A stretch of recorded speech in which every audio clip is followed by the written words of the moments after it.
Good morning, everybody.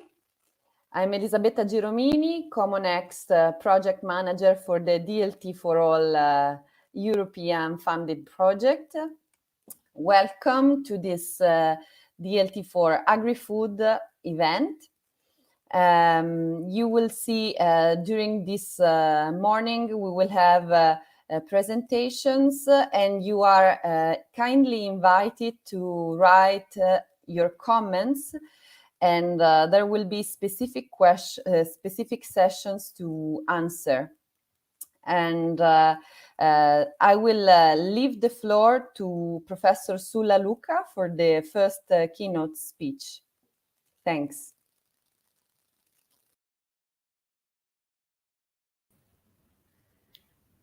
Good morning, everybody. It's a pleasure to be here with you again and open our workshop for agriculture, on blockchain for agriculture. We have some very interesting and stimulating presentations on how blockchain technologies can be used within the agricultural sector, along with use cases and a roundtable discussion.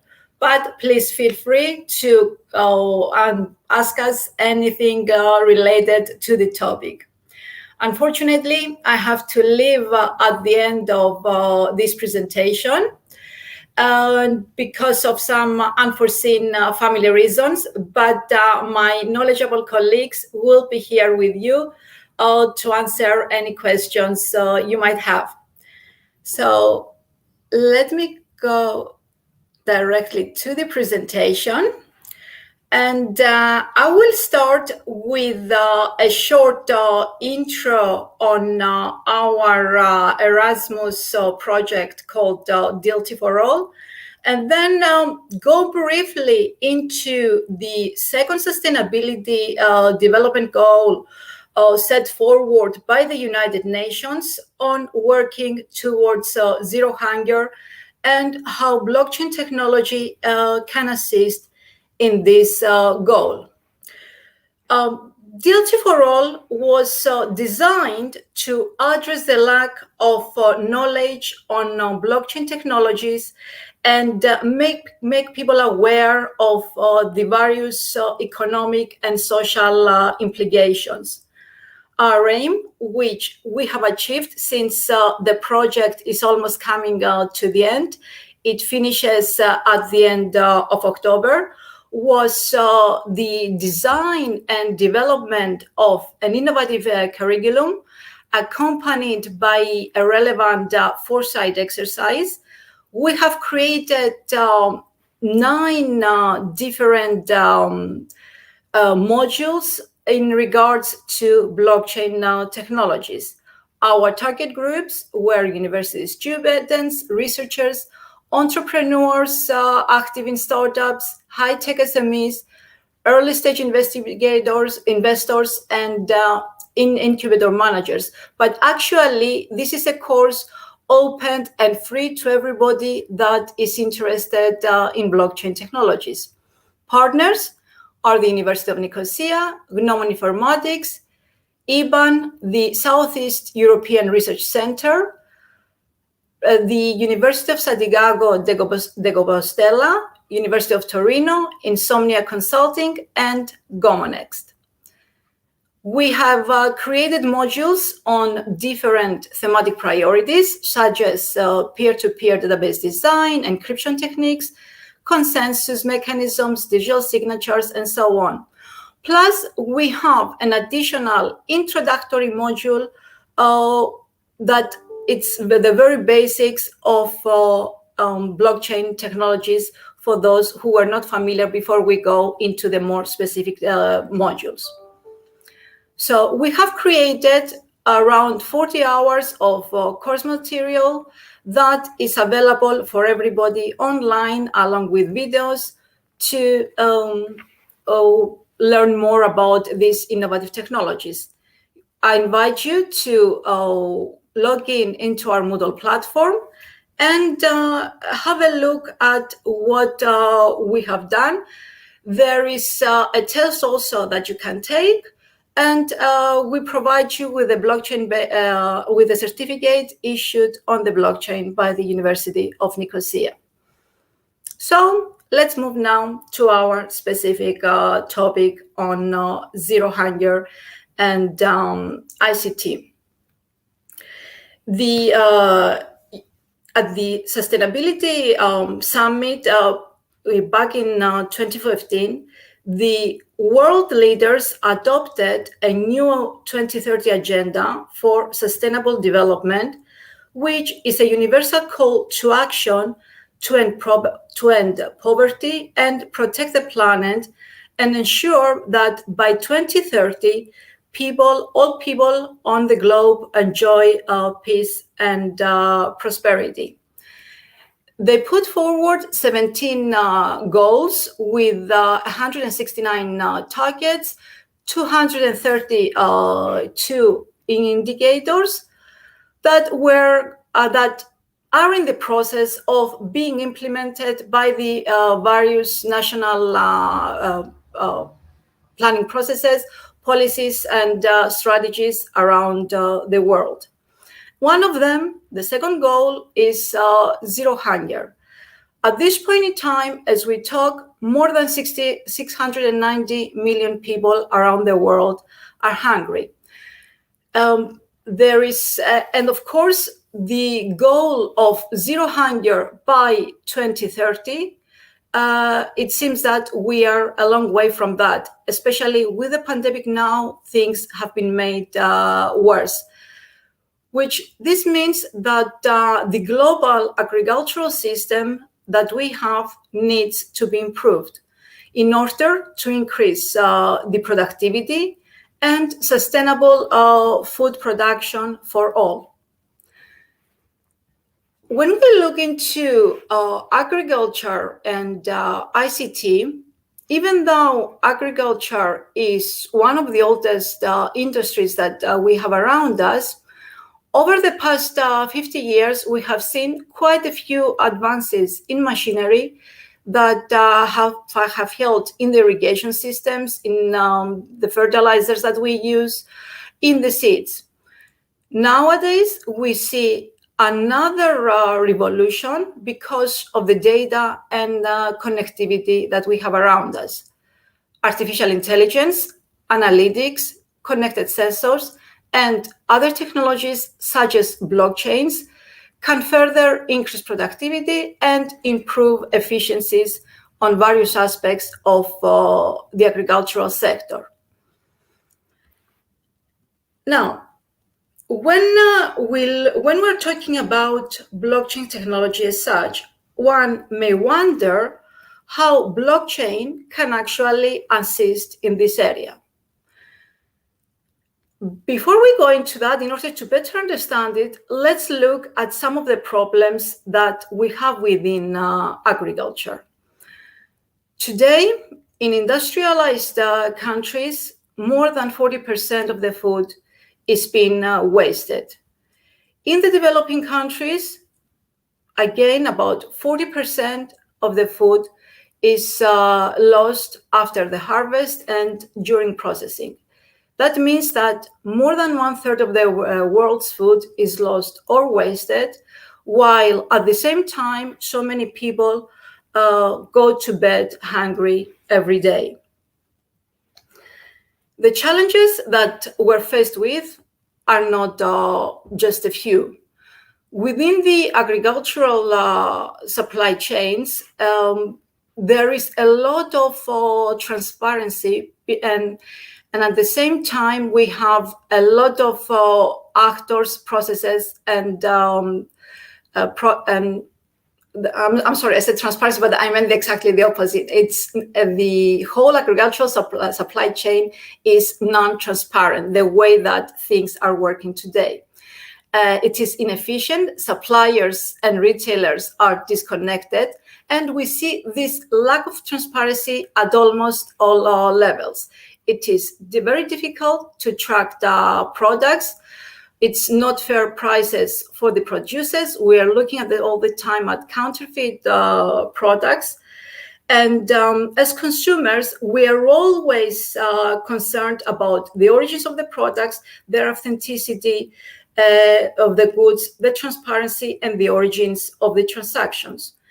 In the WHO European region, it was estimated that more than 23 million people fall ill due to contaminated food, and resulting actually to more than 4,000 deaths. And we're talking only about the European region, so imagine what is happening across the world.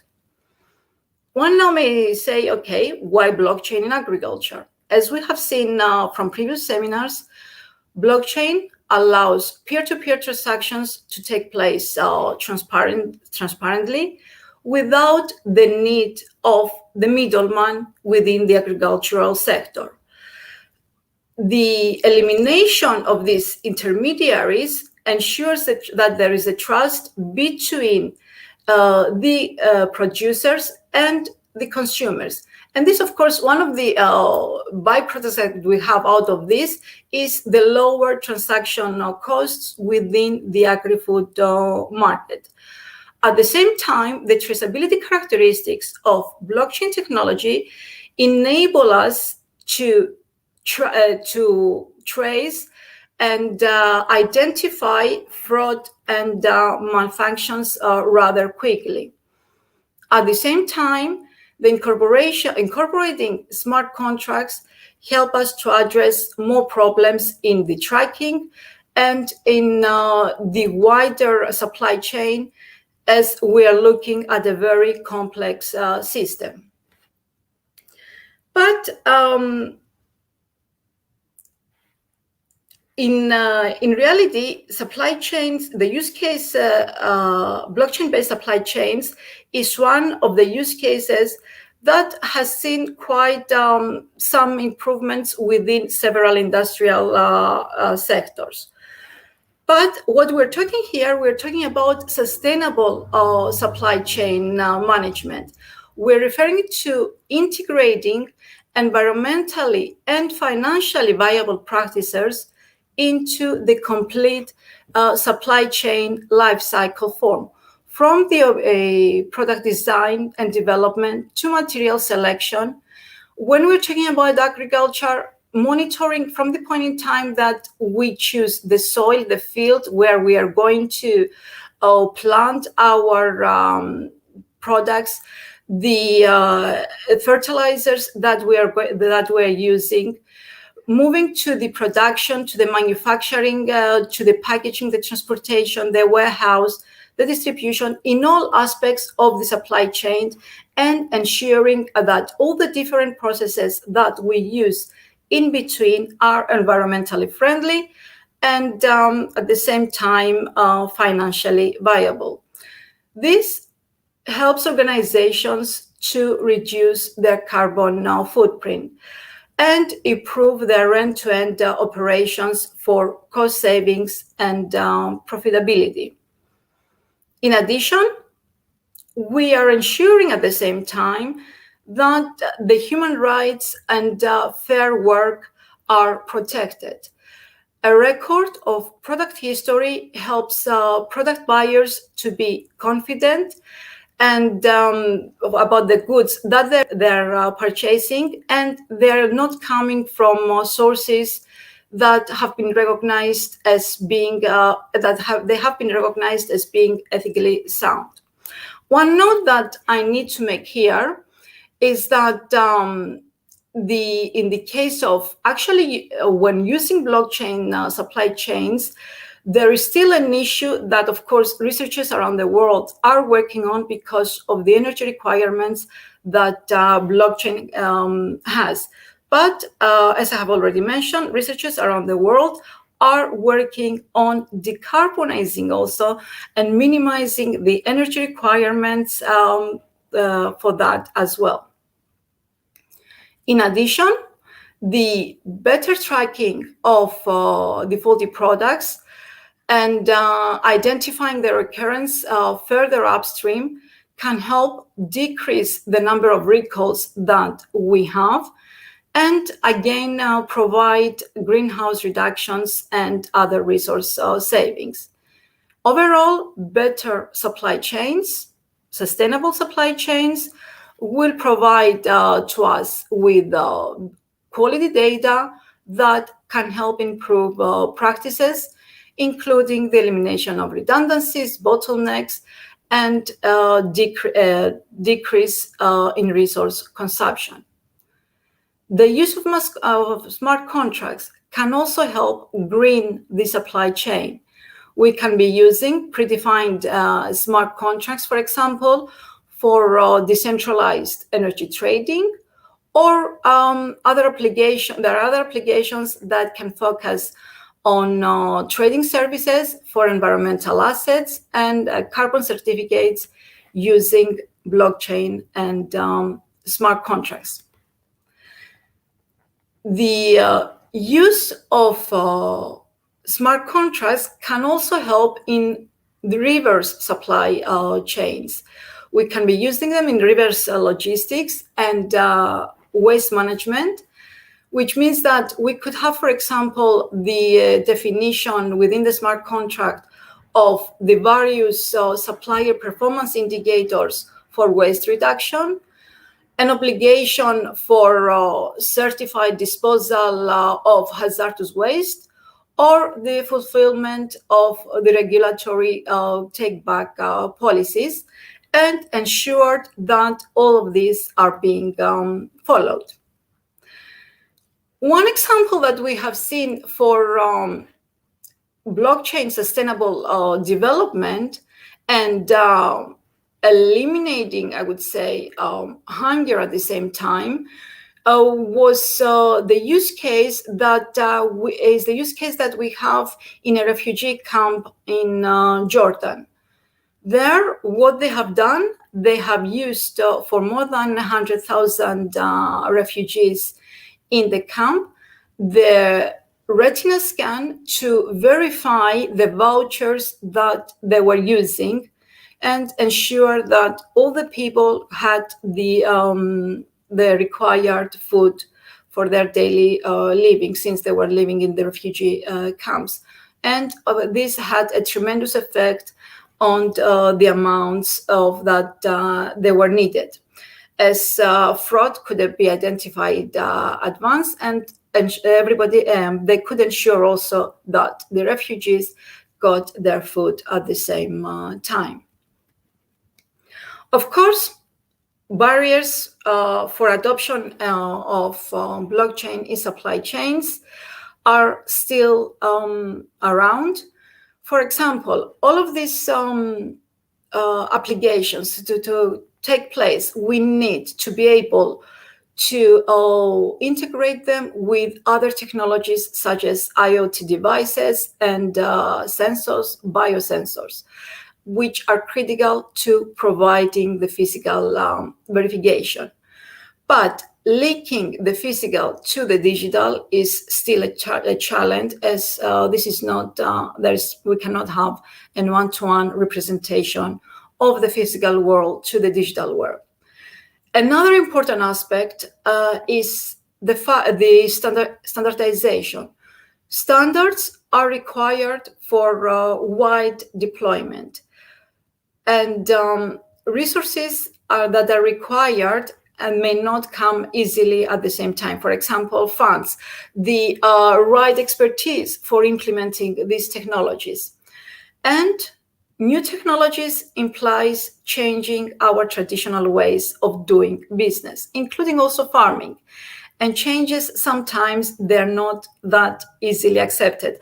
But it is up to all of us to embrace these new technologies for the benefit of humanity, for the benefit of ourselves, for the benefit of our planet.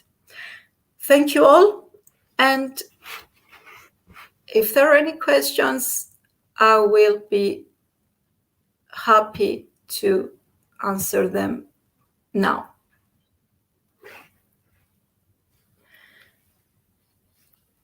Hello?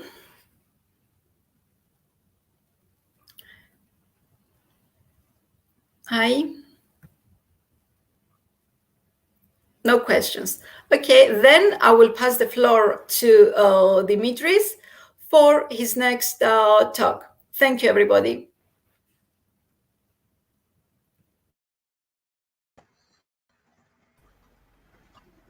There we go. I hope you guys can hear me. Thank you, Sula, for the introduction. Thank you for giving the floor to me. So, we talked a lot about the about DLT4All as a program. Thank you, Sula, for the introduction to the program. And we talked about the capabilities and the possibilities of integration of blockchain technology to real-world agricultural solutions. I'm Dimitris Founis. My colleague is George Vagenas here. I'm a software engineer. He's a biologist. We're in charge of the part of DLT4All related to smart contract developments and smart contracts in general. So today we're going to be talking to you about the technology of the matter. We're going to be talking about what blockchain tech through smart contracts can actually do. And George, after my short introduction, will be presenting to you an actual toy problem that we devised and we played with during our DLT4All classes. We actually even wrote code for it. We're going to be talking a lot about agricultural, and George is going to be talking about MediBlue, the project he's going to be presenting. It's going to be water agriculture, because that's still agriculture, right? So the idea here, before allowing George to continue, is that yes, we're going to be talking about the technology side of things, and yes, we're not going to be talking about blockchain tech in general, and we're not going to be talking about the latest cryptocurrency on Uniswap. We're not going to be talking about the sexy stuff, but we are going to be talking a lot about supply chain management. And it's a huge issue in blockchain space, in agricultural space, because most of you will realize, let me increase the volume of my microphone a little bit. There we go. Hopefully this will be better. Most of you do realize that proper agriculture and profitable agriculture and sustainable agriculture is a problem of supply chain management. When you optimize your supply chain, that's where you get maximum value out of any agricultural activity, really. So the idea here is that we're going to be talking about supply chain management just because it's such a close problem to proper agriculture and to profitable and sustainable agriculture. So we're going to be pulling a lot of examples out of pioneers in this space, and I would like to talk about an article that I was recently exposed to. It was by Matt Levine on Bloomberg. He's an economist. I don't really enjoy, the articles of economists, but that one was really cool because he talked about Maersk and the problems that Maersk had during supply chain management system in regards to transferring goods and containers. So the idea and the trouble that Maersk notes through their partnership with IBM, they say that a single container of goods can require stamps, approvals, paperwork from as many as 30 people in total. Throughout this its whole process of getting delivered to a destination, 30 people. We're talking about customs officials, we're talking about tax officials, we're talking about health inspections. So in the process of delivering a container, you need as many stamps and approvals from 30 people. So Matt Levine calls this a communication problem because there's no standardization between those 30 people. There's no standard protocol adhered to. And this communication issue is solved through the blockchain. So in general, in supply chains, there never really is a central and trusted authority, right? Everybody uses their own system. This communication problem is solved through blockchain because we offer a new way of dealing with this. We don't really need a central trusted party. We need no intermediaries, as Sula said. So this communication problem that Maersk describes is solved through blockchains and through smart contracts, of course, which are the enablers of logic in blockchains. We don't need intermediaries through them. So through the use of a blockchain supply chain management, we can standardize, first of all, the communication issue. We can standardize communications during the transport of goods. And we can communicate with zero doubt, with like a surefire way, that a chain of approvals and paperwork and a chain of ownership was really done, and this is kept as a transaction of as a chain of transactions. I'm sorry, on the blockchain through a smart contract. So we really solved the issue here, and there was a commentary on this specific article by I think it was I write him down here as Steve Lohr. He was from the New York Times. This was back in 2017. He wanted to comment how blockchains in supply chain management, they only really solve the communication issue, which is itself is a digital issue. It's not a real world issue. Remember that Sula told about how we really need to combine blockchain technology with IoT and sensors and bring it to the real world, because blockchain itself is a digital tool, right? So Steve Lohr says that while we can really solve the communication issue and the logistics of a supply chain through blockchain, which is done in a very good way, nobody is stopping someone from getting a container filled with teddy bears and drilling a hole into it and then just filling it with cocaine. This is still a problem. So the digital side of things might be okay, but we need solutions that communicate well with the real world as well. So we need treat blockchains as a digital tool first and foremost, that can be and should be integrated with the real world to solve actual needs in agriculture. So this is the basis of my introduction, and George here is going to be presenting MediBlue, which we presented as a good design for sea agricultural supply chain management through our lessons on smart contracts. Initially, we wanted this to be like an example, but as we really were doing the classes, we actually needed to write code for it. So you can think of it as like a pre-prototype, not just an idea. And it seemed to be working really well. So throughout our coding classes on DLT4All, which you can take part of, they haven't finished, you can get your certification, you can be part of those classes.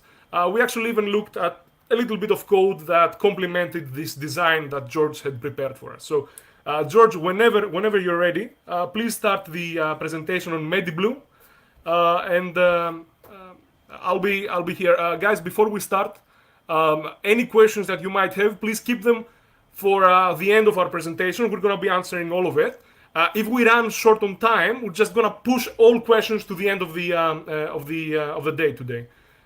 So keep your questions until the end. I'll mute my microphone now, and George, you're free to start the presentation. Thank you, Dimitris. I think my presentation is on top. I'm already sharing. Can you clearly see the presentation? Can someone confirm? Yep, we can. Great. So we're starting. I'd like to thank Dimitris. As Dimitris said, I'm George Vagenas. I'm part of the Gnomon team in the DLT4All project. Dimitris done a very brief introduction about blockchains and their relationship with the supply chain industry.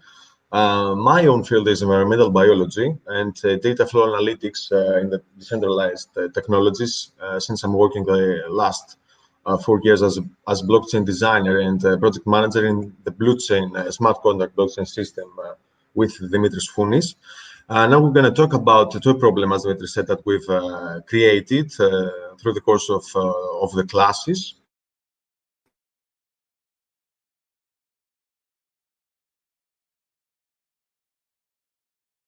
And their relationship with the business landscape.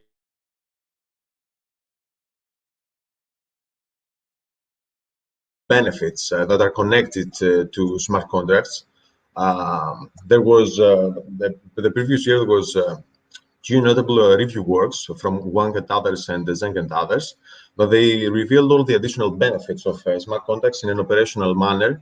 Actually, we have these three main axes. We have the reduction of risks, the reduction of costs, and of course, the increasement of efficiency. Regarding the risks, we have the ability to have permanent storage through smart contracts and blockchains in general, of course, since we can store sensitive data, which are by default immutable and thus, of course, are secured. The transparency of the data is very important as well, since anyone with the right information the transaction has or the address of the wallet can have access in the transaction list, which for us is a ledger, and should do anonymously, the system can support data protection, while at the same time, the information belongs to a wide decentralized network, and it's not in someone's server, which is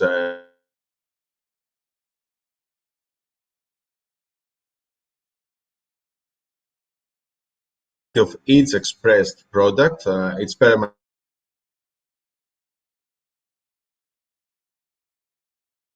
It's very important since we have the ability to inspect into an account of a business, of a private business or a governmental organization, and what do we gain by that? We gain the need for no need for trust, which is a very wide and common concept in blockchain industry.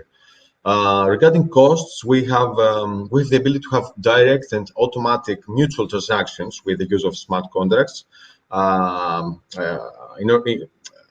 What does it mean? It means that we have a reduction of transaction costs. We have the ability to establish, at the same time, reduced enforcement costs when we have to do with policymakers. And it's obviously that any type of administration fees like maintenance or control services are significantly reduced. Everything can be actually, ideally, at least for now, fully automated and decentralized. With the combination of the previous both, we have additional efficiency. We have reduction in time delay, we have increase of the operational flow, and of course we have the ability to proceed in, for example, micro data analysis and eventually succeed in integration inside a wide network of collaborators and partners within a variety of cross-functional utilities in business in the business sector.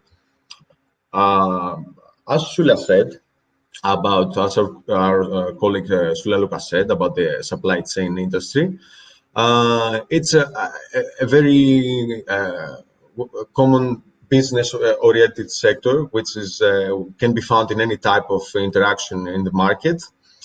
Supply chain management can be defined actually as the exploration of different utilities that can optimize cross-company business processes, which are characterized by initially the downstream flows of goods and services.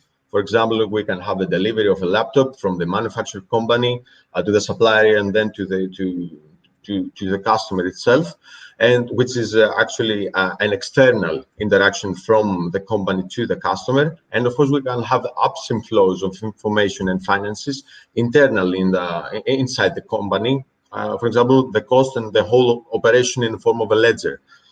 We realize that supply chain hides actually the word chain, and we have a similar structure in blockchains. We have this continuity, don't we?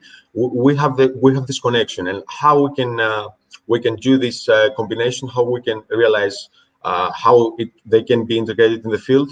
What are blockchains? Blockchain technology actually, it represents a distributed database. It's a list of cryptographically connected transaction blocks. Smart contracts actually are tools, are encoded contractual agreements which are activated when a type of transaction occurs. Then we have this connection into the supply chain management. Smart contracts actually are simple scripts that allow mutual parties to do business. How? In a deterministic way. Whenever a specific transaction takes place, another transaction which is very related to the previous one will also happen. In other words, we have a chain of reactions of useful data. Through this, we can describe them as smart algorithmic, actually, account holders. Hence, we can succeed, automated, secured, fast, inexpensive mutual agreements. And the most important thing, through this automatic process, we remove the human error and biases. Now we pass to, since we've said some things about the fundamental disciplines, we're going to the toy problem. The name is MediBlue. Actually, we'd like to investigate the fisheries industry.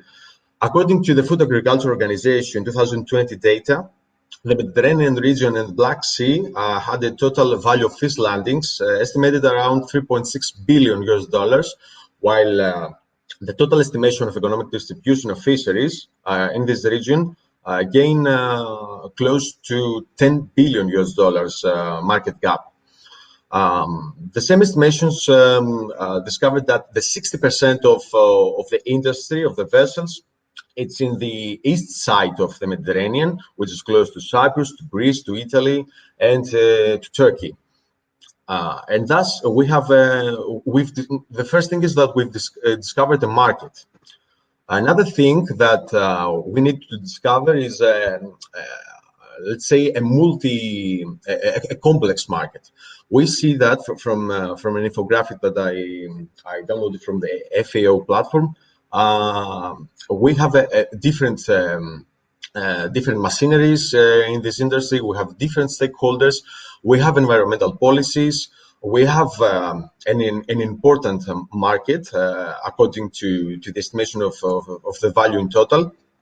So through the approach of smart contracts and blockchains in general, we can identify all the freelancers in the game as peers in the same network, where they don't need the presence of a middleman to spread and allocate their production. More specifically, traditionality exists in this field, which is once more important since we can advance this industry. It does not stand as a disadvantage, the traditionality. Of course, as we all know, fisheries exist for thousands of years. We have traditionality, but also we can find this functionality. The prototype, the MediBlue, can host and at the same time optimize the blue production, blue growth production of the Mediterranean in order to maximize it in terms of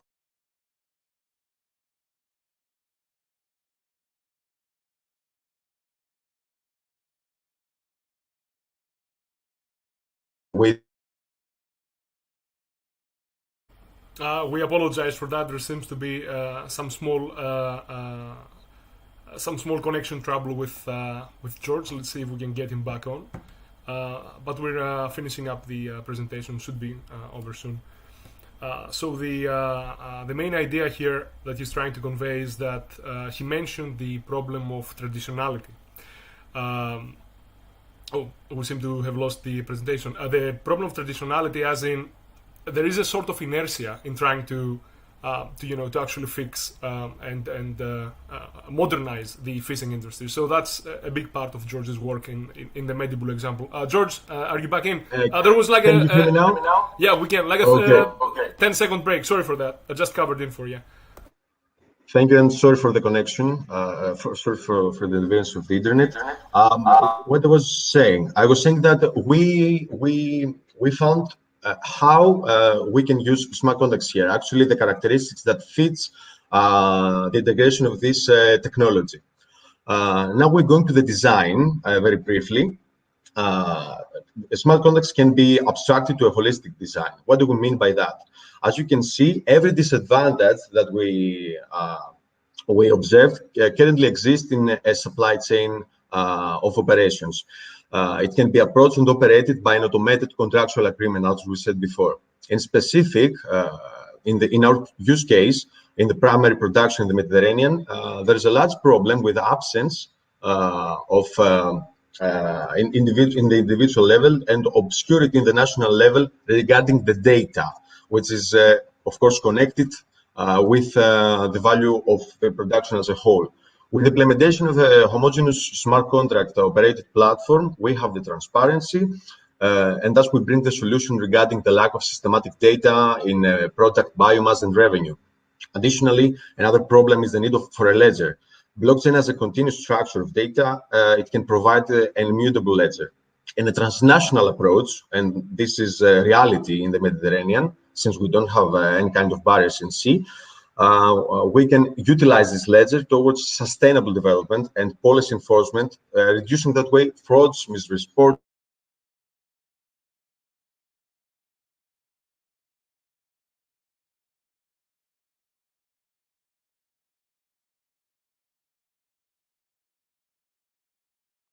Again, a small freeze up. Let's wait for it to get unstuck again. Sorry for that, guys.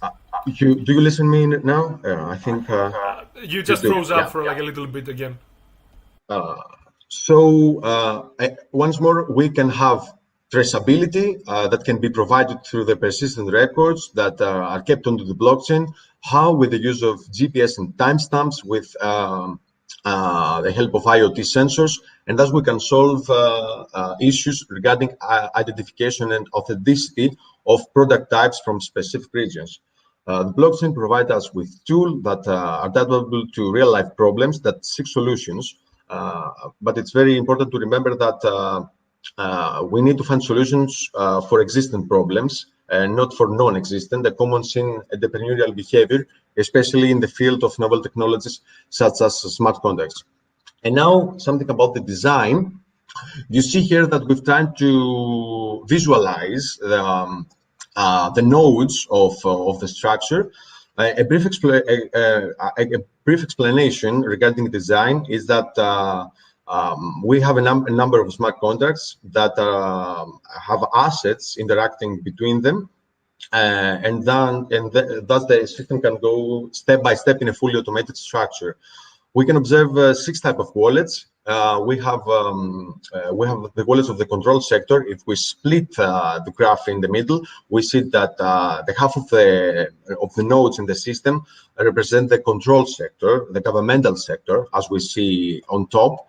We have the government that sets the exploitation limits, and with the support of the research teams, can set the natural resource capability of the environmental system as well. That can be that was actually space is a finite area, so we can have each region as a region inside the smart contract.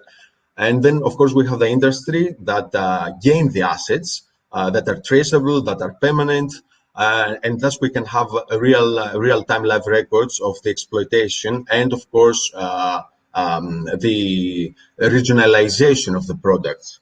At the end, we go to the salesmen that they take the products, and at the same time they give the products to the final customers, and this whole chain of operations, it's on the blockchain. It can be found with the use of specific data that are given in the final product. And thus we have data, which is the most important thing, and very easily can be given to the final customer in a platform that the customer can be sure that the product that it takes, it's environmental verified, and of course the product is from a specific region. If we're talking about national products, in C, it's very important and difficult because we cannot know from which specific region we take the product, and our trust is totally on the middle salesman that gives us the product. So everything it can be technologically advanced with an already given system, the smart contracts and the blockchain that already exist out there. And the only thing that misses right now actually is ideas like this toy problem. And we think that similar ideas like this and even better can be implemented and can get a lot of interest both by industry and the research community as well. Here in the presentation, you can find some references that I've said before, and of course the FAO data that I've used in this quite brief presentation. Any kind of questions with it? Any kind of questions I can answer now or in the end, of course. George, if you will allow me a small note, because I really enjoyed the last part that you said, that these ideas are usually missing from European industry and the European industrial space. What's of importance here is that programs like DLT4All are important, and we don't say this like lightly. The truth is, me and George, we work in this field of smart contract development. We are developers in this space. We usually deal in decentralized finance, DeFi solutions, but we also do security. We also do auditing. We are in this field. And the truth is, guys, that smart contract development is a very complex process, a very complex way to actually develop systems. That's the truth. And through my experience with George, we keep seeing the Chinese do it. We keep seeing people from America or from Asian countries do it. But the European scientists are few and far between, especially in like real market solutions. That's why we believe, both me and George, that DLT4All can help in helping young scientists and European entrepreneurs actually realize what can be done, what value can be achieved through smart contracts and blockchain implementation.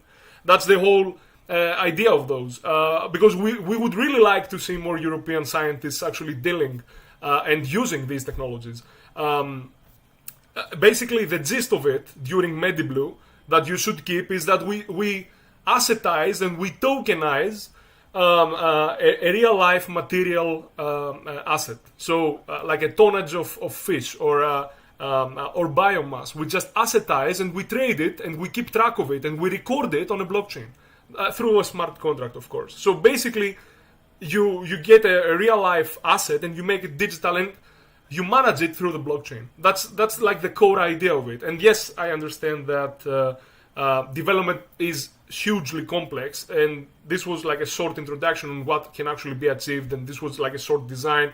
But we urge you to take part in opportunities like DLT4All, just so we can bring more social and economical and actual value in European businesses, in European industries. So Gabriel is telling me that there's 2 questions in the audience.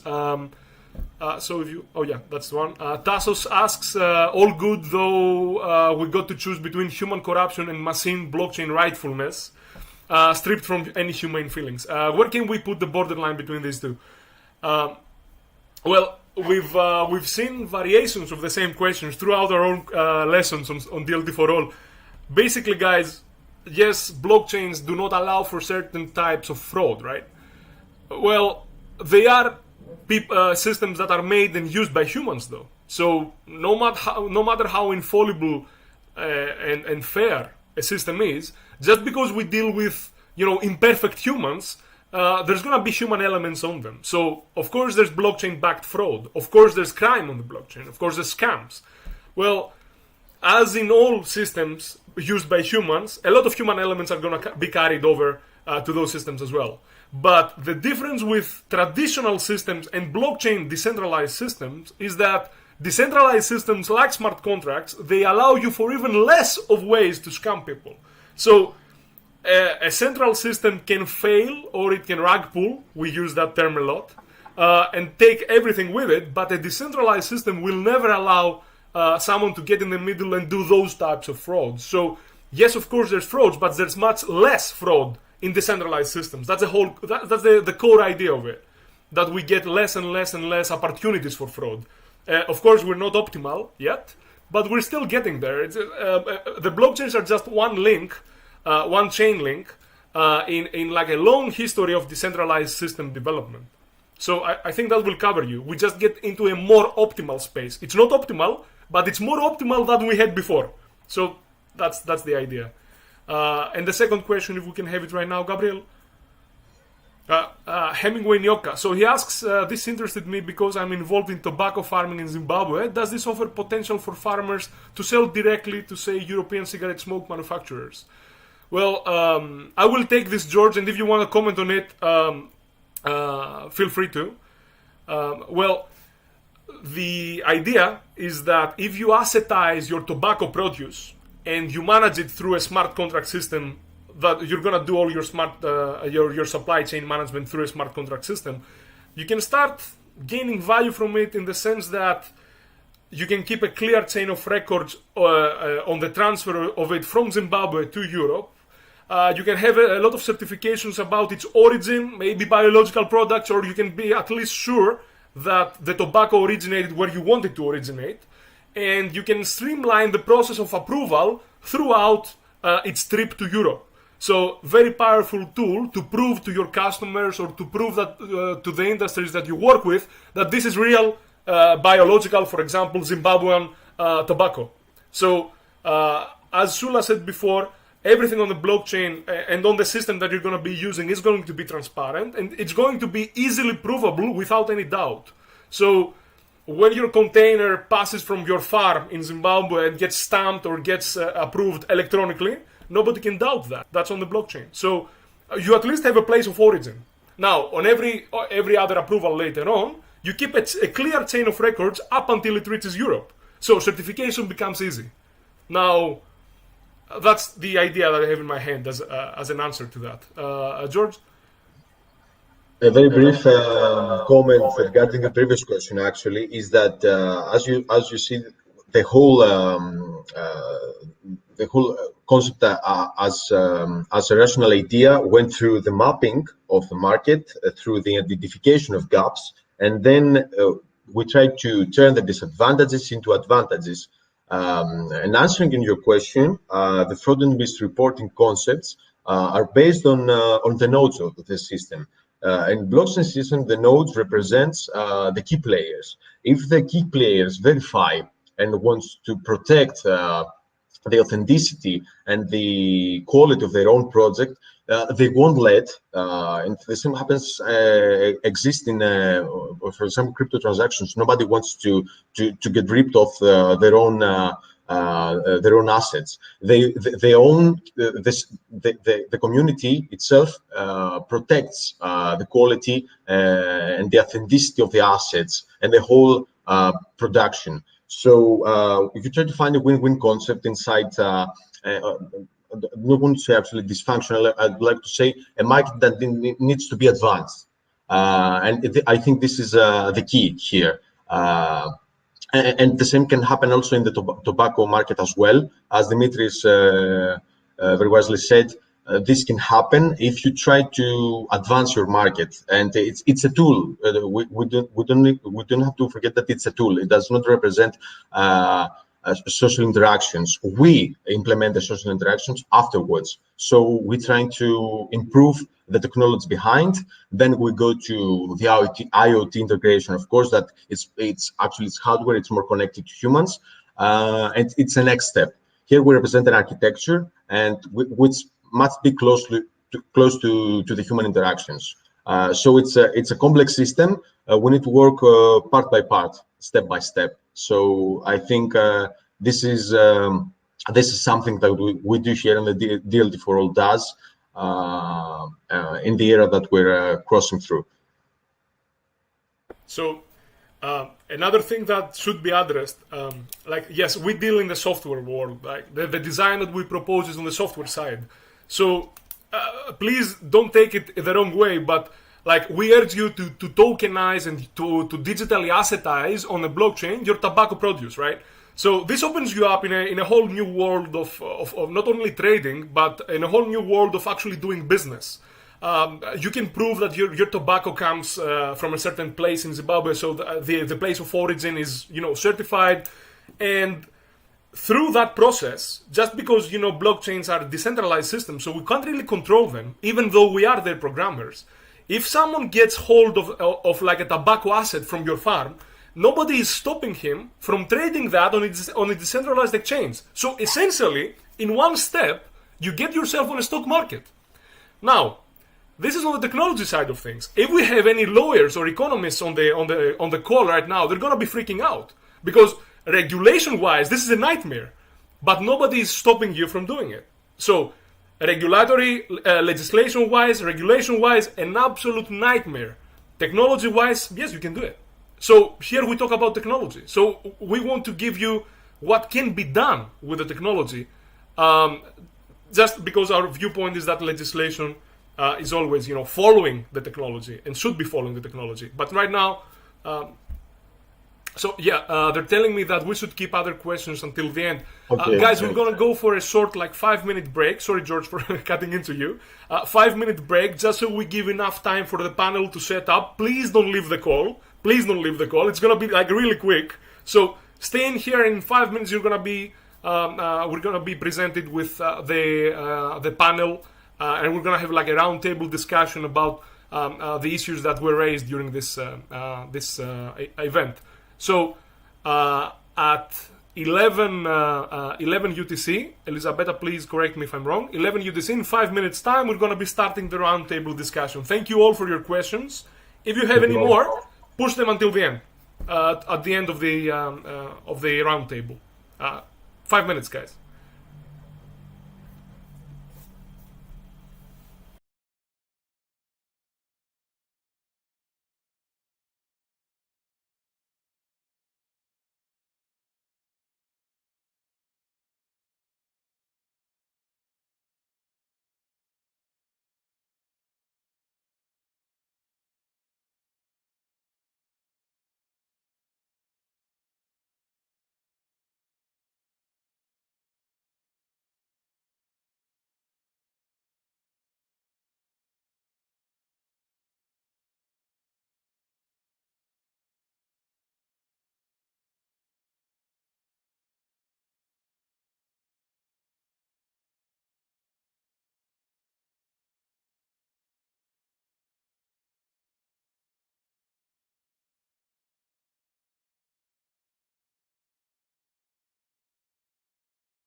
Good morning again, and welcome to the second session of this DLT4Agrifood event.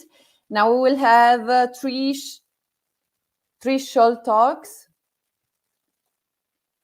Three short talks on field applications. We will start with Paolo Delia from DGS Company and about the project Food Drug Free on traceability and sustainability of agri-food value chains.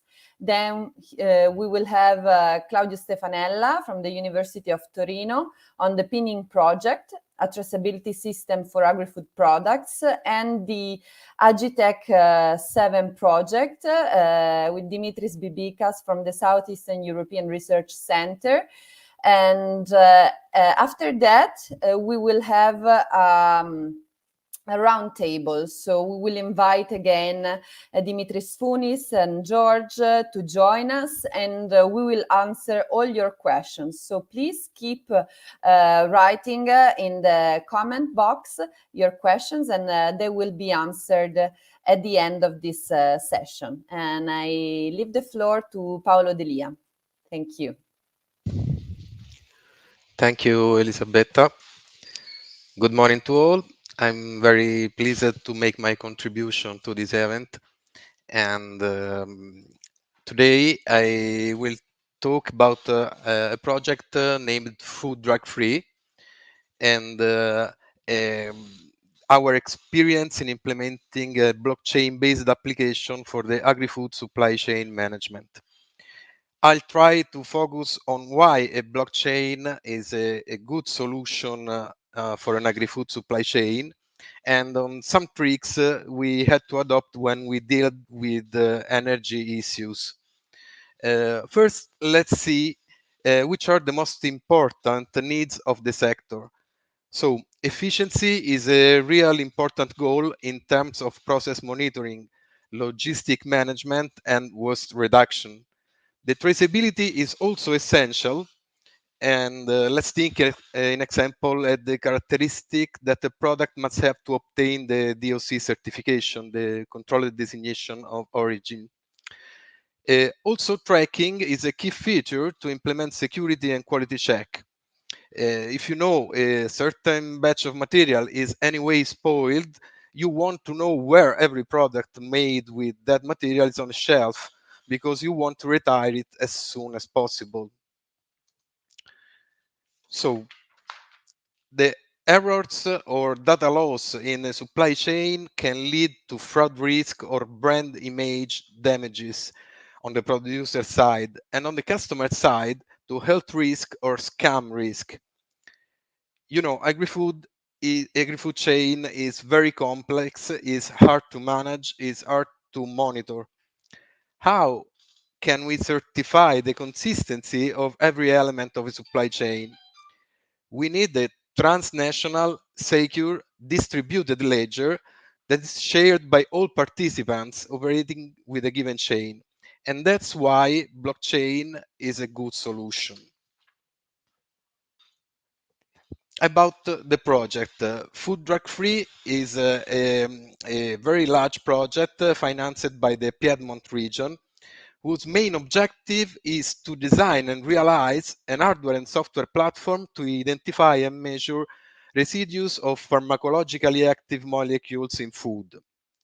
In this project, DGS, the company I work for, had the mission to design and implement a blockchain-based supply chain management application.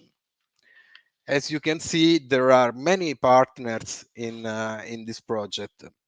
There is the Politecnico of Torino, the University of Gastronomic Science of Pollenzo, Fondazione Bruno Kessler, and then there are three pilots customer, three producer, Sebaste, Ocelli, and Morfottina. We selected three basic foods: eggs, milk, and honey, and for each one of them a reference product. The first thing we made was designing a process flow of the products chosen for the project. Then we outlined the workflow in 4 macro steps in order to divide data in a simpler and more comprehensible way. supplying, production, packaging, and shipment. At this point, we had not yet chosen a blockchain technology, but what we already knew was that at every transition between one step and another, we wanted a transaction to be added at the chain. So we designed the overall system architecture that is strongly data-driven. Data flows coming from the sensor in the factory are collected by a gateway and sent to the Azure IoT Hub service. Then data are analyzed by Azure Analytics services in order to apply statistic algorithms and to detect any anomalies or values out of the defined range. Only significant data are sent to the blockchain via REST API called by Azure Functions. Whenever a lot of product make a transition between one step and the other, the results of the analysis are then sent to the presentation interface to show some relevant KPIs to customers and producer, and to have also an administrative dashboard for the chain managers. During the analysis phase of our projects, we decided to implement a blockchain based on the Ethereum protocol. Well, why Ethereum? Ethereum is known as the most popular public blockchain network for decentralized application development and smart contracts. And in a standard Ethereum blockchain, to validate a transaction, the miner node is forced to perform the resolution of very complex algorithm that uses a large amount of resources, that is costly, that it's time consuming and energy consuming. This consensus algorithm is called proof of work. In this chart, we see the global energy consumption of Ethereum plus Bitcoin blockchains, and we see that they are comparable with the ones of a medium-sized African country, and that it's really a very, very large amount of energy. However, with the implementation of a custom Ethereum blockchain, is it possible to configure, during the initialization phase, the complexity of the algorithm that must be solved to validate transaction. This parameter is called difficulty. Setting this parameter to very low values greatly simplify the mining process, avoiding excessive consumption of resources by miners. In this chart, we see the fluctuation of energy consumption with the difficulty value, is expressed in US household equivalent. We experimented that with a few dozen nodes and the difficulty level set to 1, the global energy consumption per transaction is about 0.5 watt per hour. So that it's a very low value. I want to spend some words on circular economy concepts and how a blockchain can help to implement them. As we can see in the Ellen MacArthur Foundation definition, a circular economy is restorative and regenerative by design and aims to keep products, components, and materials at their highest utility and value at all the times.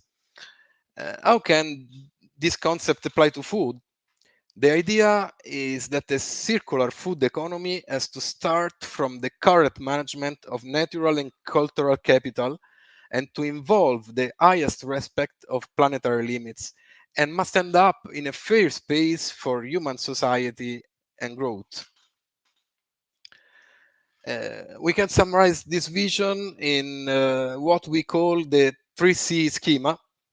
The natural and cultural capital that we want to preserve, the cyclicity of materials, energy, and knowledge, and the coevolution of natural and human-made systems. So, let's see in detail how a blockchain can help to this objective. We can certify the conservation of biodiversity through the protected storage of data regarding the origin of raw materials, the quality of the seeds, the races, and all the seeds used in the farms. We can also improve cyclicity monitoring the quantity and quality of waste in every production step and analyzing how the scraps could be reused in other production lines. And we can analyzing the packaging process. We can calculate with high precision the CO2 footprint of any production. About the coevolution, through the registration of contracts, we can monitor the suppliers, asking them to certify their worker condition and protection. Or in example, monitoring the steps to certify the quality and quantity of water that we take and return in a river during our production process. And it's important to think that this virtuous behavior certified by the blockchain should be rewarded by countries and governments, for example, with fiscal benefits, and the idea and that we can make the world a better place.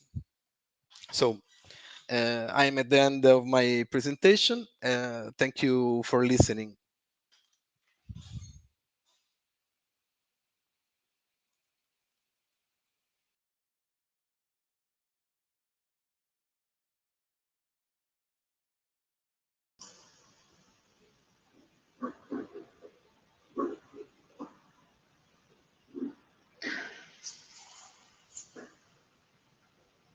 Okay, hello. Okay, perfect. So we can start with the presentation. I'm Claudio Schifanella from University of Turin, and today I will talk all details about the PNIN project. First of all, a few words about the consortium. The consortium, the participants of the project are quite heterogeneous and ranging from universities to various private companies rooted in the Piedmont area and operating in different sectors like ICT and obviously food. The project is founded by Piedmont region and will end next year. We obtained an extension due to the COVID situation, as many projects. And so what is the main problem of the PNIN project? The PNIN project aims to address problems regarding the traceability systems. Indeed, traceability systems are often perceived by producers as an additional burden for legal regulation compliance that increases the work required for the application of identification devices and recording of different events. For example, you can think about labels or other recognition devices, transport, processing, treatment of raw materials, and so on. Moreover, the European regulations should better consider, and they are better considering actually, the economic impact of the traceability management on different companies. Regarding the objectives, the PNIN project aims to increase the quality and perception of high-end, high-quality, high-end Piemontese agri-food products through the use of innovative technologies that allow to protect the brand, optimize and reduce the cost of quality certification and traceability. The promotion of the quality of the products will concern different product chains in different phases. For example, we took into account pork meat from breeding to large-scale distribution, dairy products, and also we have a use case on anti-counterfeiting of wines and spirits, from bottling to distribution and also to consume. Moreover, about objectives, the PNIN project aims also at creating an innovative production ecosystem in the area capable of tracing food products along the entire supply chain, from raw materials to the consumer, ensuring the authentication of products and the protection of the intellectual property rights of high-quality Piemontese agri-food brands by identifying fakes and scams. Providing innovative services for the consumer around the product, and also facilitating the management of expiring products, promoting in particular 0 kilometer products through geolocalized service and product recommendation by using geofencing. And last but not least, PNIN aims at tracing the use of alpine pastures to which European funds are distributed to avoid abuses and strengthen their virtuous use. A few words about technologies. PNIN is based on different technologies, mainly IoT, artificial intelligence, big data, and obviously blockchain. But other technological pillars includes also intellectual property rights intelligence, augmented reality, volunteered geographic information systems, and also business process modeling.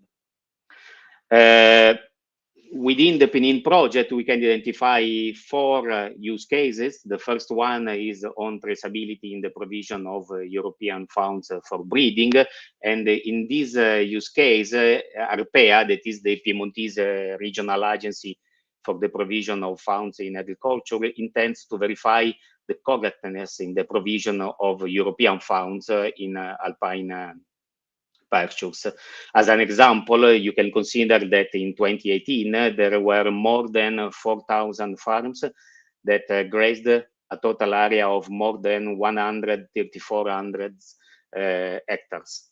At the moment, the process suffers from several problems like poor, incomplete, insufficient documentation.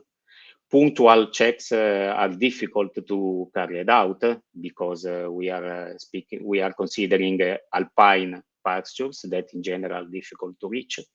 And moreover, the eligibility for funding are established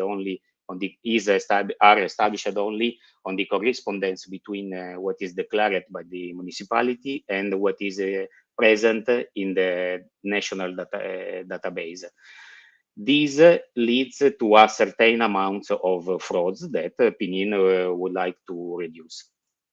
In particular, our solution is based on a combined use of IoT and blockchain. We designed and implemented an electronic collar able to track the movements of the livestock during the day. The collected data are periodically sent to the PNIN blockchain through appropriate smart contract ecosystem, implementing roles and business processes. This will enable the auditability of the entire system. This will enable also the verification that can be done both in real time or at the end of the grazing period. And this approach also will enable not only the verification of EU funds rights, but also the traceability of the corresponding high-quality dairy products. Some details about our approach in this use case. We designed the collars after in-depth analysis that considered several factors like device cost, transmission cost, the coverage, the energy consumption, and obviously different functional parameters like sample times, sampling time, the quantity of data, and so on. For example, you can see in the picture that only master collars can collect position and transmit data via 4G module, while the position of livestock with slave collars is collected by using a Bluetooth low energy beacon and is established by using proximity with the master collar. This will optimize energy consumption and obviously save cost. In this use case, we provide also a map-based web application from breeders and also for forest guards that will contain all position collected. And also the European fund verification can be done at real time, but also exposed to using smart contracts that interacting with a spatial database through blockchain oracles. For the second use case, we created a supply chain traceability of organic pork meat. And in particular, we analyzed and modeled the entire supply chain process from the birth to the sale of the meat. And we implemented an integration with the existing technology in the company, and also this is the most important thing, I believe, also the integration with the existing certification like DOP or EGP. Producer can use a specific decentralized application in order to input a batch of products, and a mobile app is available for the customer. This is true not only for organic pork, but also for dairy products, because also, and this confirms the flexibility of the Penine approach in representing different scenario. For example, with dairy products, we are considering the liquid and bulk products with different storage, humidity, and temperature condition. We created different kind of labels. One, for example, containing NFC and QR code for a wheel of cheese, while a simple label with a QR code has been used for milk, yogurt, and bulk cheese. Also, in this case, producers can input batch of products by using the same decentralized application introduced for the use case on organic pork. We took also into attention also the cold chain certification process, because we should consider that during the delivering phase, the respect of the cold chain of the meat is crucial. And with COVID-19, direct deliveries are increasingly important. For this reason, we also implemented a certification system of the cold chain of shipment based on a combined use of data logger, low-range IoT technologies, and blockchain for certification of data. We implemented also different tools for customer. In particular, a mobile application is available. It provides supply chain data from the blockchain. It provides also social feature and geolocalized services to the customer. So, for example, the customer can know where the 0 kilometer products can be found. In particular, restaurant, bars, and local markets are listed. Claudio, we are running out of time, so you should go. Just 1 minute. Just 1 minute. Okay. The third scenario is based on anti-counterfeiting of bottled products, about wine and spirits. And in particular, we provided a solution implemented by Link Foundation that combines an NFC approach, an NFC smart caps with non-fungible token in the blockchain, with the use also of a brand new satellite system, the OSNA Galileo, that ensure the certification of positions. The last scenario is not about blockchain, so we can very quickly speak about it, and contains an approach that aims to use artificial intelligence and natural language processing techniques to trademark protection and regulatory compliance. Here you can find my email if you want to collaborate on this project and on other related agri-food project. You can write me. Thank you very much.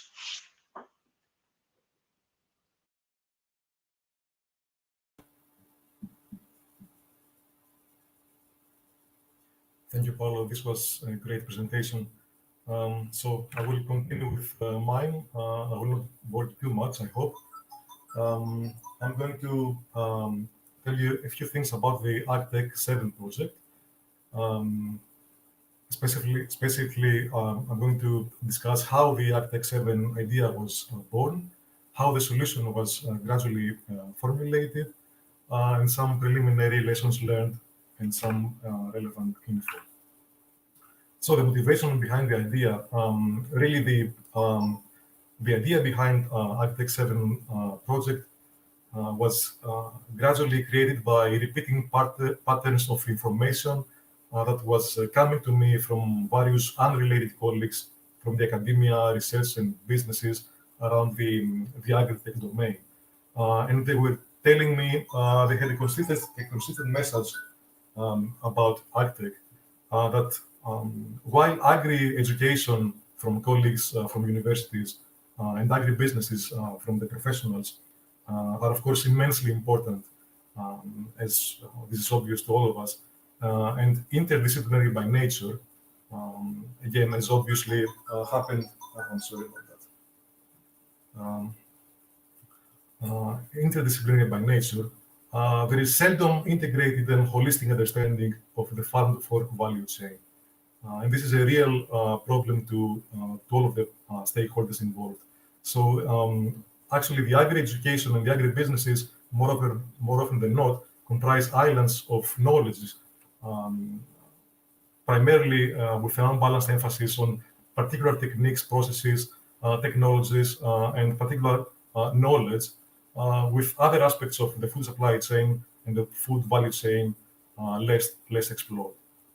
So the idea behind AgTech 7 project was to bring together all the important dimensions of food, of farm to fork, the food supply chain, from academia, research, and businesses, with an aim of offering accessible and free training, focused primarily on the role of new technologies, for example, the blockchain and DLTs, and various disciplines within agri-education and agri-businesses, integrated technological and non-technological aspects such as psychology, neuropsychology, entrepreneurship, investing, etc.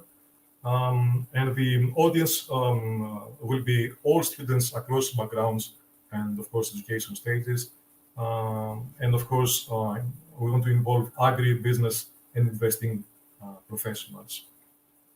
So the solution, the offering of the project was to integrate 7 different farm-to-fork training themes, hence the project's name, covering data analytics regarding farm MIS, management information systems, blockchain for food value chain transparency, primarily, financial aspects and investing aspects in agri-food, along with insurance practices, which is very, very important for farmers, IoT and Earth observation for farm yield and resource efficiency, AI, artificial intelligence in supply chain optimization, neuroscience for marketing techniques. So this is a very, very interesting and unique module in our solution. And of course, engage entrepreneurship and startup knowledge for future agri-tech ventures. So the whole idea behind the offering of the project is to create a curriculum, a training curriculum, co-created by academics, researchers, and agri-businesses, representing all the European Union and all stakeholders, and to offer these trainings online and potentially, due to COVID restrictions, offline, free and accessible for all. So some preliminary lessons learned and some relevant info regarding the project. First of all, some lessons learned. The project is now entering the second phase. We're now developing the training curriculum and the content. But all the partners agree, and I think this is obvious from today's event, that all the stakeholders understand the need to integrate various aspects of farm-to-fork agri-education and agri-businesses, integrating as much as possible the technological with the non-technological aspects of farm-to-fork value chain, such as, of course, all the IoT, AIs, and all the very interesting and modern technologies, but also social aspects and psychological aspects, entrepreneurial know-how. Of course, business development is very, very important. And of course, overall, there is an agreement that none of these dimensions can be a knowledge island anymore in agri-education and agri-businesses. All the materials, all the dimensions, all the aspects of the farm-to-fork value chain need to come together somehow and start to cooperating. Of course, this is easier said than done, but it is very, very important, and we must invest effort and, of course, money coming from mainly European funds. So this is my last slide. The project was funded by Erasmus program. This is the main link. If you just go to Google and text Architect 7, you will find it. The project is comprised 8 partners. It is coordinated by the University of Novi Sad in Serbia, and the partners represent all the stakeholders coming from the research, academic, business and investment strategies of Agritech. And this was it. Thank you very much. Thank you, Dimitris. Now I will call all other speakers, panels to join me here. And I know that Dimitris Bibikas has to leave a bit earlier, so yes. I can be here. I can be here for 10 or 15 minutes if there are any questions. Yeah, sure. When you have to leave, no problem. And so thanks for joining me here. And now we will start with the round table. So we are collecting questions. And I want to start actually with Claudio, because Claudio, you mentioned the use of blockchain, but which one was used for the PNIM project? Paolo Delia told us about the use of Ethereum, and what about your project? Yeah, thank you, Elisabetta, for your question. And obviously, we are using smart contracts in the PNIM project. We are using a lot of smart contracts. So actually, we are using the Ethereum technology. But we realized a regional decentralized platform. The idea is to meet one of the objectives of a regional law of 2019, if I remember correctly, in which the Piemonte region promoted the implementation of a regional infrastructure in order for traceability for agri-food in the agri-food sector. In particular, we created a regional platform based on Ethereum technologies. This platform is a platform that is directly linked to the public Ethereum blockchain via checkpointing, so data are certified. And also we are creating a sort of platform that will survive after the PNIM project, because other projects can join the platform, use the platform, for example, as an asset for future EU project or something similar. Last but not least, we created a general framework that we called Andromeda, that provides not only the decentralized platform, but also different functionalities. For example, an Ethereum access control by using HTTP proxy, a certified identity management, also a domain trusted transaction system in which it is possible to certify the information on the regional blockchain by providing the identity of the certifier. And also we implemented all features that you could imagine to find in a decentralized platform, like an explorer, validation, election management, and also currency faucet. And also different privacy mechanism that we cannot go in deep right now, because usually in a consortium, not all information could be disclosed. For example, we have also another project on milk quality. The parameter of the analysis of milk should be not disclosed by the companies, because it is a sort of a secret, and also is an asset that companies should maintain secret. And that's all. And that's I want to link to a question from the audience, Jessie Floren, if it can be put on screen. It is preferred to adopt a blockchain that is currently available, or would it be acceptable if to use other blockchain technologies, for example, Hyperledger or hash graphs? I'm asking to you, who wants to take this question? Okay. Allow me if you want. So basically, sorry, I don't remember the name of the guy asking the question. The idea is that you want to use a blockchain technology, like Claudio said, maybe Ethereum, that has a lot of developers in it. Because invariably you're going to run into problems. And you want to use a technology that has a lot of documentation, a lot of experienced developers, and a lot of problem-solving tactics and strategies already in place.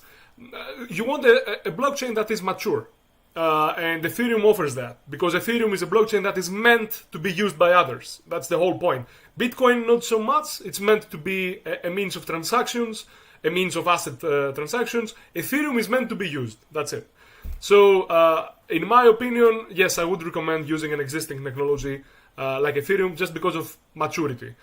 Of course, I've got nothing against Hashgraph or a Hyperledger Fabric, but we're just Ethereum developers, and it comes naturally to us. Does anyone want to add something? Paolo? Yes, I want to add just my 2 cents about Solidity. That is the language that Ethereum offer to write smart contracts. That is a key point, because Solidity is a Turing-complete language in which you can develop some smart contracts that you can then deploy on the blockchain. And this is a good point for choosing Ethereum, in my opinion. Thank you, Paolo. And okay, Claudio? Just one thing, I totally agree with Dimitris, also because blockchain technology, and in particular Ethereum, is mature, but is evolving. Is still evolving, because it's not so mature. So this means that you have to take into account also the quantity of developers, not only in the present but also in the future. And this is crucial. Obviously, we also, as university, we are also working to analyze also different technologies. For example, actually, we are analyzing also Algorand technology. That is another emerging technology for blockchain. And the team is introducing in the last weeks also smart contracts. So I think that also Algorand could be a good opportunity in the blockchain development scenario in the future. Thank you, Claudio. I just want to ask a question to Dimitris Bibikas, since he has to leave earlier.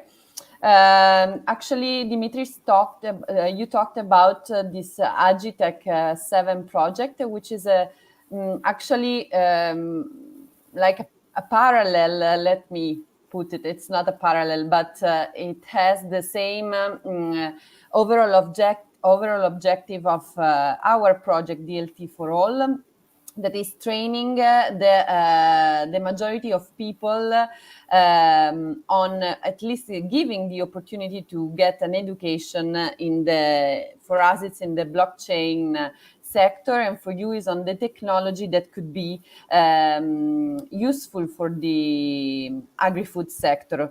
Can you please share with us what are the main activities and outcomes, and how can we be part of the future learning opportunities? Yes, of course. Thank you, Elisabetta. So, as I said earlier, there is a clear need, and this is obvious from today's event, to integrate various aspects, technical and non-technical aspects, dimensions in the agri-tech domain, in the agricultural domain, or the food supply chain. So the objectives of the project, of the Agitech 7 project, is to create an innovative training, which, as far as the consortium is concerned and the European Commission, is not currently out there, integrating various technologies, including DLTs and blockchains, but other technologies such as AI and IoT, with non-technical and social disciplines such as psychology and entrepreneurship and startups in order to create a holistic and innovative curriculum. So our objective is to create training content that will be offered either online only or online and offline with face-to-face classes, which will be in any case open to all students coming from the European Union or professionals in the agricultural and food sector, in order to provide new knowledge or new dimensions from all these stakeholders. So we're currently are in the process of developing the content, and we are going to schedule the training deliveries, which, as I said earlier, will happen either online due to COVID, but also offline. And this was a great opportunity for us to find funding from the Erasmus program, which was kindly offered to provide us with a significant amount of funds to deploy our vision. Thank you. And Elisabetta, yes, if I'm allowed, I'd like to add something regarding the previous question. Yes, because there is also another question, Okay. if I may, Federico Mastroianni, and then of course you can, but it goes in the same flow. So should we use Ethereum despite costs that this blockchain present in this moment? So if you could add something also to this. Sure, it's connected. Regarding the Ethereum and the rest platforms, actually, I was trying to look some metrics in order to have a valid answer. Me and Dimitris, we worked in the field of self-sovereign identity the previous months in a project, and we found that we found a review work that analyzed the ecosystems that had based projects of self-sovereign identity. Almost 70% was on Ethereum, and for me, I think that shows that it's not about the ecosystem as some individual characteristics. It's about the size of the market, and it goes along with the size of the community of the developers and the customers. And this is what history shows. I think that open and public systems gain developers, gain a community very rapidly, and this is how it can have advanced security at the same time due to its nature. So the tools that are given are very connected with the public and the open nature of an ecosystem itself. Of course, closed, private, or consortium ecosystems can have solutions for very specific problems, but when it goes to a wide image and it can gain more customers, as I've said before, it can be so sensitive and so advanced at the same time that we lost George. Lots of connection trouble today, sorry, guys. Connection. Just because I work directly with George, I would like to say, especially because I just checked it on my phone, that was a fantastic question. I want to say that, like the gas fees on Ethereum right now should be around $2.79, $3. Say $3 for a single transaction. That's a lot, especially on systems that want like multiple transactions. Yesterday it was like 30. Day before that it was 45. Pretty crazy. But this is why I propose against Claudio's judgment to develop an Ethereum. It's a very much alive system that has a lot of developments coming in. And recently we had like EIP 1559, which like cut gas costs by half. And now we've got Arbitrum, the first level 1 solution on Ethereum. So essentially you've got solutions that are going to keep gas costs down. And that's very much, the trait of a very alive ecosystem. So yes, do develop an Ethereum because there's more and more and more cost-cutting solutions coming, and gas is not gonna stay up this long. We are in the middle of a great bull market right now, of a mania market, a manic market, and this is the reason that you see for the high gas fees. You can check the NFTs on Ethereum right now. It's an absolute, insane show, and this is the main reason of the high gas cost, because people are making money, and this is not gonna last long. It's not gonna last very long, and gas fees are gonna come down as this whole situation calms down. If you don't want to wait, you can use Arbitrum, which is a level 2 solution built on Ethereum. Many other solutions as well. Loopring, I think, also another solution to keep gas costs down. Thank you for thanks for listening to me, guys. Sorry for the connection trouble. George, do you want to finish, or yes, I think yes, Dimitris found the answer that I was looking for. It's not.